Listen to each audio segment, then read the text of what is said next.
Basically আমার অনেক দিনের ইচ্ছে ছিল যে আমার সেন্টারের চারপাশটা যদি তোমাদেরকে একটু দেখাতে পারতাম। তো আজকে তার বিকল্প হয়নি, আমি ছোট্ট একটা ভিডিও তোমাদের সাথে শেয়ার করতে চাই। আমার সেন্টারের ঠিক উল্টো সাইডে এই ঝিলটা আছে, আর এই ঝিলটার চারপাশ জুড়ে বিভিন্ন ধরনের গাছ এখানে আছে। তো আজকে আমি আর আমার যে সেন্টারটা যেখানে আছেন তার ওনার যাচ্ছিলাম, জেনারেলি খেজুর উনি আমাদেরকে দেবেন বলেছিলেন, তাই সেই খেজুরটা নিতে।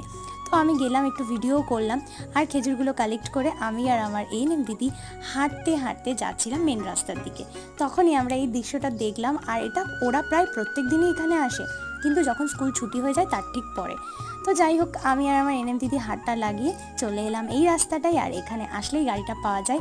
অ্যাকচুয়ালি সব কিছু এখানে সুন্দর, খুব ভালো লাগে দেখতে, কিন্তু এখানে গাড়ি পাওয়া যায় না। অনেকক্ষণ দাঁড়িয়ে থাকার পরে হয়তো একটা গাড়ি আসে, আদারওয়াইজ জায়গাটা অসাধারণ, খুবই আমার ভালো লাগে।